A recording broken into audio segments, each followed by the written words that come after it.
മനു, ഈ 7 പ്രധാനപ്പെട്ട ലക്ഷ്യങ്ങൾ വികസിത് ഭാരതിലേക്ക് എത്തുമ്പോൾ അതിൽ പ്രാമുഖ്യം നൽകുന്നത് പുതിയ ഊർജ്ജ സാധ്യതകൾ കണ്ടെത്തുകയാണ്. അതിൽ അദ്ദേഹം കൂട്ടിയിണക്കി പറയുന്ന കാര്യം പശ്ചിമേഷ്യൻ സംഘർഷമാണ്. ആ കാലഘട്ടത്തിൽ രാജ്യത്തിനുണ്ടായ പ്രതിസന്ധിയും അത് സംബന്ധിച്ച് നടത്തിയ പ്രചരണങ്ങളൊക്കെ അദ്ദേഹം പറയുന്നുണ്ട്. അപ്പോൾ ആണവോർജ്ജം പുതിയൊരു സാധ്യതയാക്കി മാറ്റുക എന്ന ഇന്ത്യയുടെ ഒരു ബൃഹത് പദ്ധതി അദ്ദേഹത്തിൻ്റെ ഈ സംസാരത്തിൽ, അദ്ദേഹത്തിൻ്റെ പ്രസംഗത്തിൽ ഒരു സൂചനയായിട്ടുണ്ടായിരുന്നല്ലോ. എന്താണ് ഇതിൻ്റെ വിശദാംശങ്ങൾ? ഏത് രീതിയിലാണ് ഈ പദ്ധതി എന്ന സൂചനകളാണ് പ്രധാനമന്ത്രി പങ്കുവയ്ക്കുന്നത്? സജിത്ത്, അതിലൊരു പ്രധാന കാര്യം ഈ ഊർജം.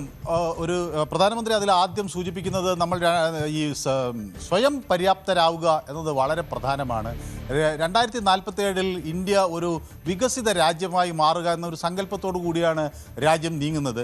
അതിലേറ്റവും സുപ്രധാനമായൊരു കാര്യം ഊർജ മേഖലയിൽ നമ്മൾ സ്വയം പര്യാപ്തരാകുക എന്നുള്ളതാണ്. അതിന് നമുക്ക് ബദൽ ഊർജ സ്രോതസ്സുകൾ ഇപ്പോൾ പരിഗണിക്കേണ്ടതുണ്ട് എന്ന് പ്രധാനമന്ത്രി പറയുന്നു. അതിൻ്റെ ഭാഗമായാണ് ഈ ആണവ ഊർജം പ്രയോജനപ്പെടുത്തുന്നതിന് 100 ഗിഗാവാട്ട് അധികം ഊർജം ഉൽപ്പാദിപ്പിക്കുന്നതിന് ഒക്കെയുള്ള ശ്രമങ്ങൾ നടത്തുന്നു. അതിനുവേണ്ടിയുള്ള ന്യൂക്ലിയർ പ്ലാന്റുകൾ 5 എണ്ണം ഇനി രാജ്യത്തിന് ആവശ്യമാണ് എന്ന് അദ്ദേഹം എടുത്തു പറയുന്നു. അതുപോലെ തന്നെ ഈ സെമി കണ്ടക്ടർ ഉൽപ്പാദന രംഗത്തും ഒക്കെ രാജ്യത്തിന് കാര്യമായ നേട്ടം കൈവരിക്കാൻ കഴിഞ്ഞു എന്ന് അദ്ദേഹം പറയുന്നു. അങ്ങനെയുള്ള സുപ്രധാന മേഖലകളിലേക്ക് പ്രധാനമന്ത്രി വിരൽ ചൂണ്ടുന്നു. ഇതിൽ ഒരു പ്രധാന കാര്യം ഈ കാർഷിക മേഖലയ്ക്ക് കാര്യമായ ഒരു പിന്തുണ നൽകുന്നു. അതോടൊപ്പം തന്നെ ഈ ടെക്നോളജിക്കും അതുപോലെ ഇന്നൊവേഷൻ, സാങ്കേതിക മേഖലയ്ക്ക് വലിയ ഊന്നൽ നൽകുന്നു. അതുപോലെ ഈ ഘാട്ടി ശക്തി അഥവാ ഈ നമ്മുടെ പശ്ചാത്തല സൗകര്യത്തെക്കുറിച്ചുള്ള കാര്യങ്ങളിൽ അദ്ദേഹം വലിയ പ്രാധാന്യം നൽകുന്നു. ഇത് സപ്തധാരയുടെ ഓരോ ഘടകങ്ങളാണ്. കോർ, അതായത് മുഖ്യമായ കേന്ദ്രമായ വിഷയങ്ങളെ സംബന്ധിച്ചാണ് പ്രധാനമന്ത്രി പറയുന്നത്. അതിലാണ് ഈ വിഷയങ്ങൾ: കാർഷിക മേഖലയുടെ വളർച്ച, അതുപോലെ ഗതാഗത പശ്ചാത്തല സൗകര്യങ്ങൾ, കണക്ടിവിറ്റി ഉണ്ടാക്കുക, അത് റോഡ്, റെയിൽ വഴിയൊക്കെയുള്ള കണക്ടിവിറ്റി, അല്ലാതെ ടെക്നോളജിക്കലായുള്ള കണക്ടിവിറ്റി, ഇതെല്ലാം വർദ്ധിപ്പിക്കുന്നതിന് വേണ്ടിയുള്ള ഒരു പശ്ചാത്തല സൗകര്യത്തിൻ്റെ വികസനം, പോർട്ടുകളുടെ വികസനം, അങ്ങനെ ലോജിസ്റ്റിക്കുകളുടെ മൂവ്മെൻറ്റിനെ സംബന്ധിച്ചുള്ള വികസന പദ്ധതികളെക്കുറിച്ച് പറയുന്നു. അതുപോലെ തന്നെ ഒരു സുപ്രധാന കാര്യമാണ് ഈ രക്ഷാശക്തി എന്ന തരത്തിൽ പ്രധാനമന്ത്രി പറയുന്നത് നമ്മുടെ പ്രതിരോധ സംവിധാനങ്ങളെക്കുറിച്ചാണ്. പ്രതിരോധ സംവിധാനങ്ങളിൽ രാജ്യം ഈ പ്രതിരോധ അല്ലെങ്കിൽ സൈനിക ഉൽപ്പാദന രംഗത്ത് കൂടി മുന്നേറണം എന്നൊരു കാഴ്ചപ്പാട് പ്രധാനമന്ത്രി വയ്ക്കുന്നു. തദ്ദേശീയമായി വികസിപ്പിച്ചെടുത്ത സാങ്കേതിക വിദ്യ ഈ മേഖലയിൽ പ്രയോജനപ്പെടുത്തണം എന്നുള്ള ഒരു കാഴ്ചപ്പാട് പ്രധാനമന്ത്രി മുന്നോട്ട് വയ്ക്കുന്നു. അടുത്ത തലമുറ സൈനിക സാങ്കേതിക സംവിധാനങ്ങൾ വളർത്തിയെടുക്കുന്നതിനെക്കുറിച്ചുള്ള ചർച്ചകൾ പ്രധാനമന്ത്രി നടത്തുന്നു.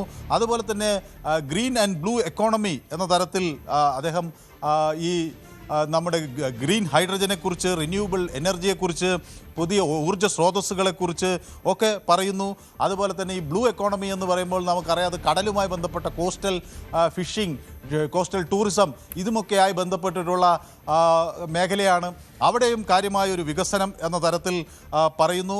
പിന്നീട് ഒരു സോഫ്റ്റ് പവർ ആയി ഇന്ത്യ വളരുന്ന, അല്ലെങ്കിൽ സോഫ്റ്റ് പവറിലേക്ക് കൂടുതൽ ശ്രദ്ധ കേന്ദ്രീകരിക്കണമെന്നൊരാവശ്യം അദ്ദേഹം മുന്നോട്ട് വയ്ക്കുന്നു. അത് ഈ സോഫ്റ്റ് പവർ എന്ന് പറയുമ്പോൾ സൈനികമായൊരു ശക്തിയല്ല, മറിച്ച് അല്ലാതെ തന്നെ സാംസ്കാരികമായ ഒരു കരുത്തായി ഇന്ത്യക്ക് ആളുകൾക്കിടയിൽ അല്ലെങ്കിൽ ലോക ജനതയ്ക്കിടയിൽ ഒരു ശക്തി ആകാൻ കഴിയും.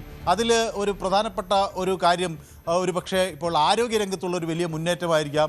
അപ്പോൾ ട്രീറ്റ് ഇൻ ഇന്ത്യ എന്നത്, അല്ലെങ്കിൽ ഇന്ത്യയിൽ ചികിത്സിക്കുക എന്നത് ഒരു പ്രതിഭാസമായി മാറുമ്പോൾ അത് ലോക രാജ്യങ്ങളെ അവരുടെ ആരോഗ്യകാര്യങ്ങളിൽ ഇന്ത്യയെ ആശ്രയിക്കേണ്ട ഒരു സാഹചര്യം ഉണ്ടാക്കും. അതുപോലെ നമ്മുടെ യോഗ, അതുപോലെ ആരോഗ്യ പരിപാലനം, ആയുർവേദ തുടങ്ങിയ മേഖലകളിൽ പരിപോഷിപ്പിക്കുക, കരകൗശല വസ്തുക്കളുടെ ഉൽപ്പാദനം, അതുപോലെ നമ്മുടെ സിനിമ, അനിമേഷൻ, ഈ മേഖലകളിൽ ഗെയിമിംഗ്, ഡിജിറ്റൽ കണ്ടൻറ്റുകൾ, ഇതിലൊക്കെ ഒരു ലോകശക്തിയായി മാറുക. അതുവഴി ആയുധങ്ങൾ കൊണ്ടല്ല, മറ്റുള്ളവർ നമ്മളെ ആശ്രയിക്കുന്ന ഒരു സാഹചര്യം ഉണ്ടാക്കുന്ന ഒരു സോഫ്റ്റ് പവർ എന്ന തരത്തിൽ ഒരു ശക്തിയാണ്.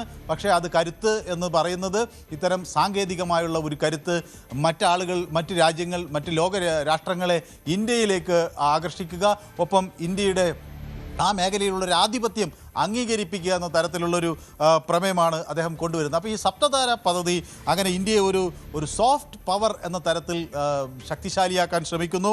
ഒപ്പം ഇന്ത്യയെ ഒരു ബ്ലൂ ഗ്രീൻ എക്കോണമി എന്ന തരത്തിൽ ഇന്ത്യക്ക് കൂടുതൽ ഒരു സാമ്പത്തിക അടിത്തറ ഉണ്ടാക്കാൻ ശ്രമിക്കുന്നു.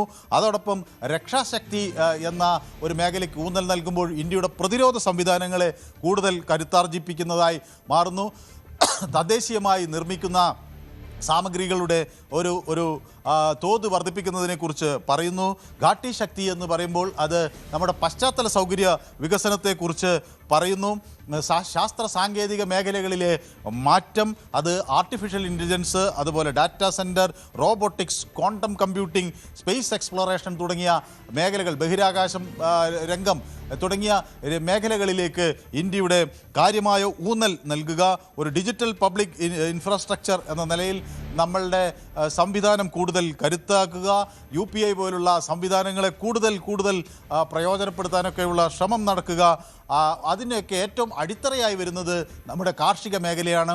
കാർഷിക മേഖലയിൽ അതുപോലെ ഭക്ഷ്യ ഉൽപ്പാദന രംഗത്തും കൂടുതൽ നേട്ടങ്ങൾ കൈവരിക്കാൻ, നമ്മുടെ ഗ്രാമീണ ജനതയുടെ മുഖം തന്നെ മാറ്റാനും ഒരു അവരെ കൂടി ലോക്കൽ ആയിട്ടുള്ള തദ്ദേശീയരായിട്ടുള്ള കാർഷിക മേഖലയെ കൂടി ഉൾപ്പെടുത്തിക്കൊണ്ടുള്ള ഒരു മാറ്റം പ്രധാനമന്ത്രി വിഭാവനം ചെയ്യുന്നു.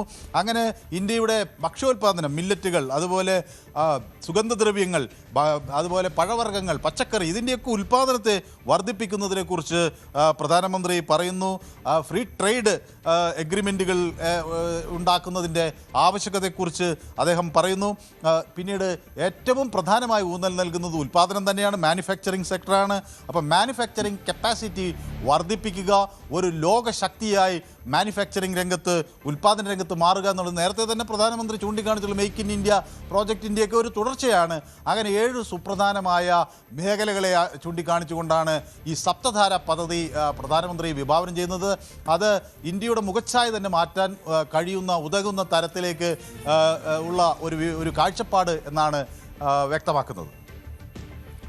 മനു, ഒരു കാര്യം കൂടി മനു, അതായത് ഈ സ്വാതന്ത്ര്യദിന ആഘോഷ ചടങ്ങുകളിൽ പ്രതിപക്ഷ കക്ഷികളും പ്രധാനപ്പെട്ട വ്യക്തികളും ഒക്കെ പങ്കെടുക്കുകയാണല്ലോ പതിവ്. ഇത്തവണ രാഹുൽ ഗാന്ധി പ്രതിപക്ഷ നേതാവാവട്ടെ, മല്ലികാർജ്ജുൻ ഖാർഗെ കോൺഗ്രസിൻ്റെ അധ്യക്ഷനടക്കം പങ്കെടുത്തില്ല.